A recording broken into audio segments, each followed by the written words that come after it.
xaw soxna Naata. merci beaucoup ci wàllu dialogue bi la ñuy taxaw Alaaji Malick mooy concertation yi nga xam ne dooroon nañ ko ci wàllum système politique rawatina ak yenn ci ay proposition ñu jàpp doyen Fofana Seck Abdoulaye ni am na ay ponk yoo xam ne waxtaan nañ ci juboo nañ ci ñu ne lu ci mel ni ay njiitu réew bi nga xam ne dootul jiiteeti parti politique waaye am na ponk yoo xam ne ba tey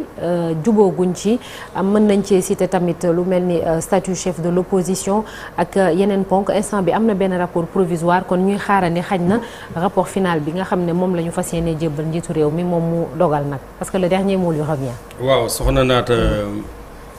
maa ngi lay nuyu waat di nuyu téléspectateurs yëpp. di nuyu nag suma xarit yi nekk ci plateau bi. li nga wax lu am solo la. man dialogue bi bokkoon naa ci parce que je faisais partie des invités du ministère de l'Intérieur. et de la DG en qualité de membre de la société civile. li ma gëm nag te mu nekk sama position.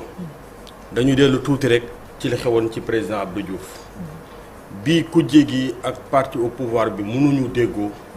moom ci wàllu bopp dafa inspiré li ñuy wax naan code consensuel Kéba Mbaye bu 92. code Kéba Mbaye 92 nag Abdou Diouf dafa ne woon Malick du ma ci dindi virgule.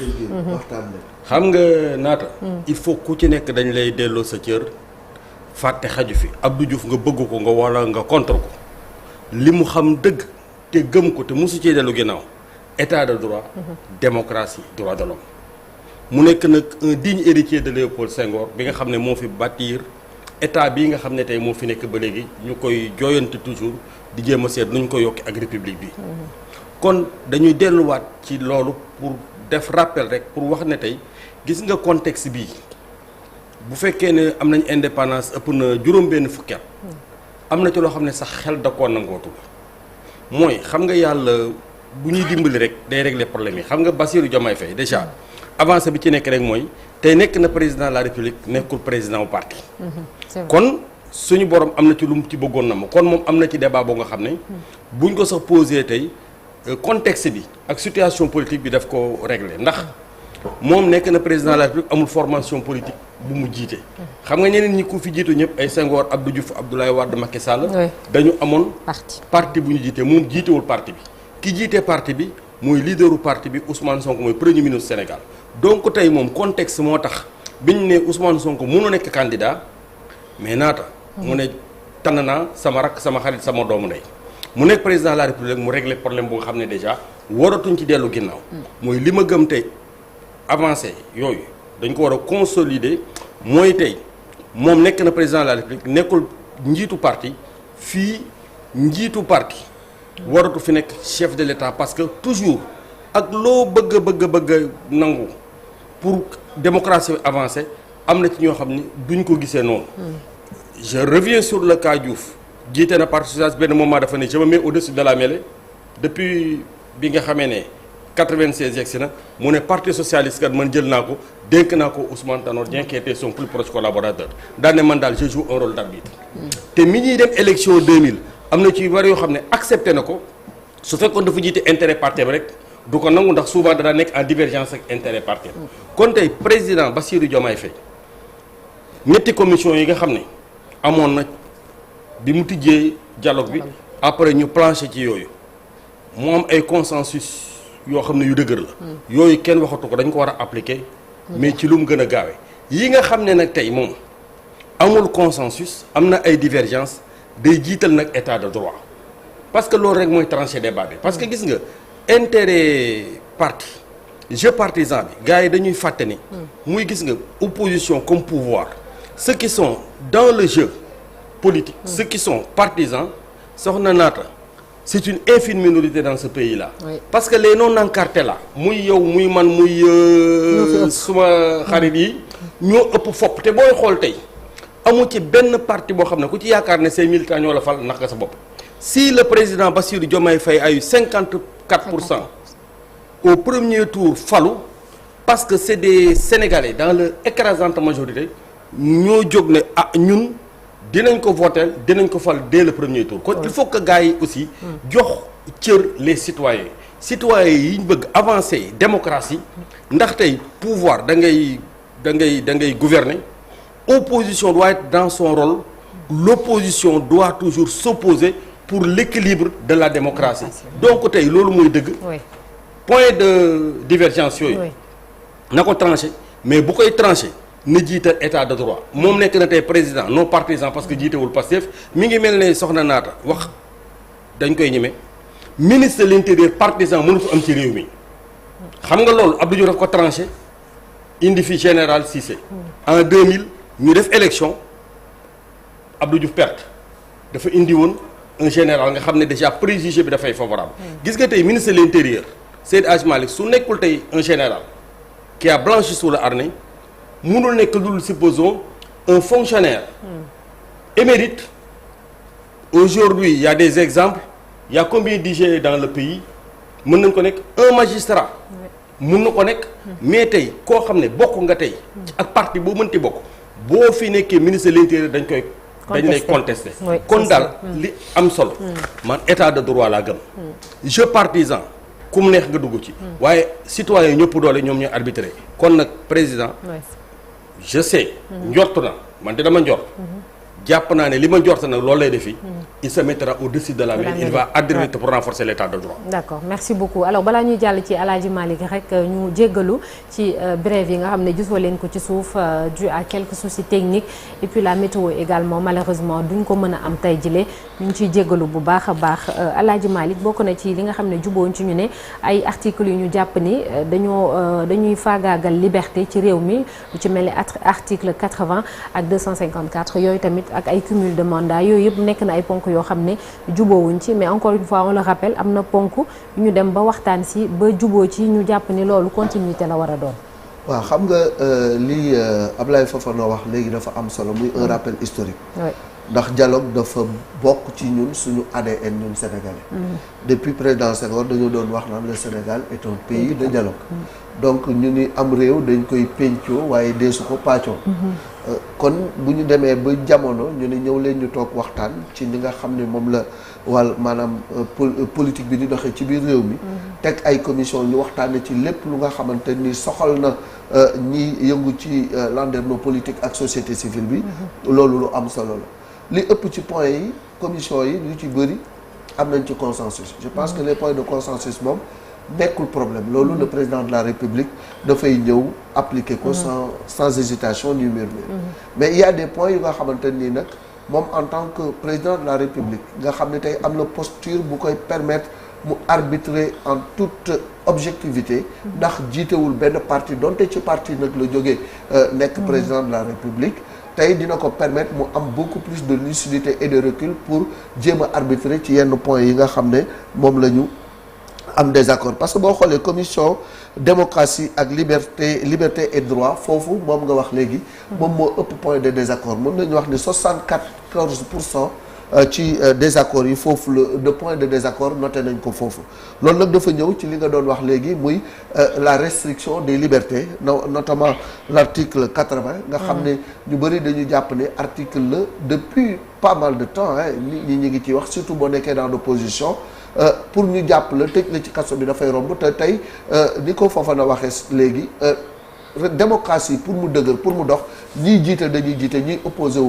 wu ñu bàyyi leen aussi ñu am liberté wu critiquer l'action du gouvernement loolu je pense que liberté d'expression war na permettre nit ñi ñu wax seen xalaat ci doxalinu réew mi mais mu ànd ak worma ba nga xam ne tey kenn du la jël di la denc ci kaso bi loolu nag bokk na ci li nga xam ne moom la ñu wax léegi même ñoom ñiy accéder tey au pouvoir doon nañu wax ni lii bis bu ñu accéder tey au pouvoir dinañ ci dellu si parce que il n'est pas question que pour un poste wala boog pour nga ni rek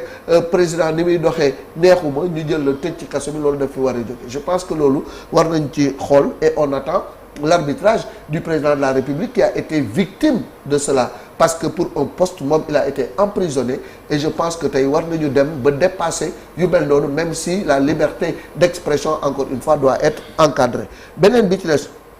fi nga xam ne aussi d'accord uñ ci moo di le statut de l'opposition ak aussi le chef de l'opposition le statut de l'opposition et de son chef loolu yi tamit le soleil mi ngi ciy wax léegi mu ni lu yàgg la fi mais ba léegi mën a guñoo fexe ba jëmmal ko ni opposition nii lay tëddee waaye tamit ki nga xam ne moo koy jiite diw la war a doon condition yi mooy tax mu doon ko. alors loolu aussi il faut que président wut ci ay li nga xam ne moom mooy solution beneen bi nga xam ne aussi war nañ ci taxaw seetlu ci parce que tey Sénégal ñi ngi ci 380 partis ou plus. rationalisation la rationalisation loolu ñëpp d'accord nañ ci. mais naka lañ koy defee. loolu nag ma xëy na moom mooy peut-être li indi tuuti waroo. parce que aussi dañuy wax ne liberté d'association liberté de créer parti am na mais Sénégal réew mu toll nii ku jóg ni damay créer parti ba ñu egg ci 380 c'est inadmissible c'est pas normal. mais ils sont soumis à des normes ak yooyu noonu yëpp mais est-ce que ñu ngi koy appliquer donc il faudrait que ñu appliquer ko dans toute sa rigueur et cela permettrait de résoudre un lancinant problème mooy le problème du financement des partis. donc tey ay plus de 380 partis pour nga financer ko dafay xaw a doy waar. donc yooyu yëpp je pense que le comité de suivi post dialogue mi ngi ciy liggéey rapport provisoire am na dina am rapport définitif bu ñu ko joxee le président de la République dina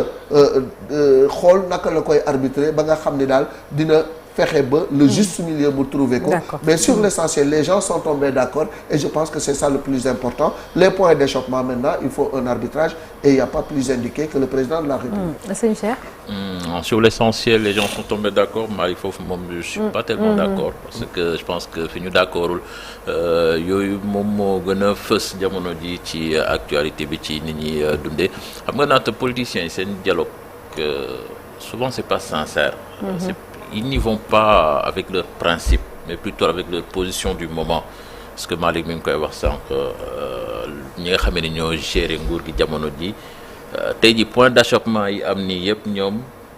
moo nekkoon seen position barki démb. article 80 bi trouble à l'ordre public 254 offense au chef de l'État yooyu yëpp ñoom su leen fekkoon ci seen position barki démb dañ koy appuyer mais tey ji ñoom ñoo nekk ci nguur gi di andi blocage ci mbir moomu et c'est pareil pour ñi nga xamee ni tamit ñoom ñoo ko bëgg tey ñoom bërki dem ñoom ñoo yoroon nguur gi te bëgguñu woon yi jóge fii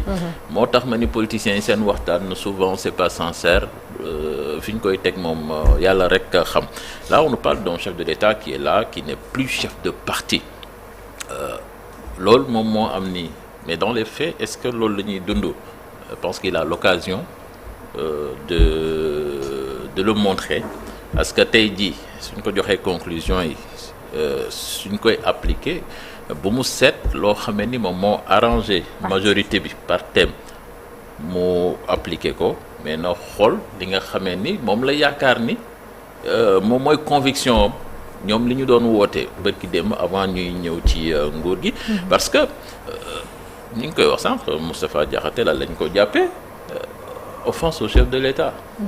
muy 254 bi loolu lañ ko jàppee te loolu bërki dem bu fekkoon keneen moom moo ko def bërki dem jàpp ko ñoom waa Pastef ñoom ñoo koy njëkk a défendre naan ko lii jarul ñu ci yóbbu nit kaso di ko ci tëj et c'est ça le paradoxe sénégalais moo tax nag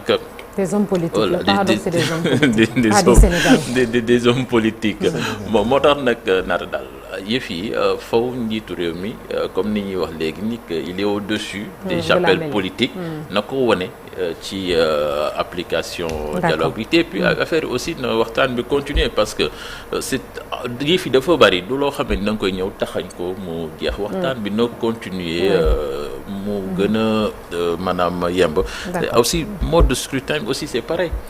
mode de scrutin bi tey jii opposition bërki dem bi ñoom bëgguñu woon ñuy fale ni député yi mais tey jii dérangé wu leen et c'est ce qui est malheureux nag moo tax daal réew mi suñ doon demee ci principe je pense que ay dialogue yi sax yu bari jarul sax ñu ci yegg loolu dina doon lijjanti lépp. Juste préciser Cheikh, quand je dis que sur l'essentiel les gens sont tombés d'accord pratiquement la majorité des commissions il y a eu des consensus mais commission bi nga xam ne tey moom moo indi coow li te mooy commission bi nga xam ne xëy na ci la politique ak ay liberté gën a kii mooy la commission démocratie liberté et droit où il y a eu 74% de points de désaccord mais sur toutes les autres commissions Ablaye mi ngi fa woon. les deux autres il y a eu des consensus très forts qui ont été dégagés. il peut y avoir mais lii moom daa bëri coow. c'est ça il peut y avoir 10 points de discussion mu am ci ñaar yoo xam ne moo ëpp solo. yeneen yëpp solo voilà mooy ñaar yooyu buñ réforme haute cour de justice dafay suppression article yeeg. voilà merci ñu oui rek dama doon li ma doon juju état de droit. xam nga réew mi tant que sësuñu ko ci état de droit rek ñëpp di ko dund. absolument rek day am problème. effectivement parce que bu ñu demee ci état de droit rek. xam nga fii tey ak kumpi mën a nekk. bu outrepasser ses prérogatives. citoyen bu ne am na sañ-sañ yóbbu la cour suprême. pour dàq ak xam ak yelleefam ndax état de droit noonu lay fonctionner. effectivement tant que nag ñun nanguwuñu état de droit. lii suma rakk ji suma xarit bi wax léegi. dama koy nangu xam nga politiciens yi moom. nañ ma baal ci kàddu yi ci ñi ma ko war wax ak ci ñi ma ko sañ a wax. lu ñu ànd naata. mën a tàqalikoo lu ñu tàqalikoo mën a ànd kii sa xaritu tey mooy nekk sa noon ëllëg kii nekk sa noon tey mooy nekk sa seen diine bopp daal la ñuy wax bu ñu nekkee ñoom xam nañu ni ñu nekkee bu ñuy dem ngor amu ci bu ñu jeexee wëlëree bu ñu yeggee wëlëree jeex na donc nag suñ ko bëggee def noonu ba pare poñe réew mi te nekk une infime minorité xam nga degré d'engagement wu citoyenneté bi fi mu yegg daf leen dépassé. gis nga les citoyens ils dépassent de très loin les hommes politiques. absolument c'est ça moo tax toujours ñu may mbetteel ci ay élection parce que ñoom dañuy toog rek di leen xaar bu ñu duñ ci xuloo. effectivement duñu xuloo duñu xeex kenn du leen ci def dara dañuy toog ba bis ba ñu ñëw jël seen carte xoolal archivé la nga dem. donc il faut que état de droit ñu renforcer ko ci dëkk bi. c'est ça merci beaucoup merci ñu jàll ci un jour au Sénégal un jour dans le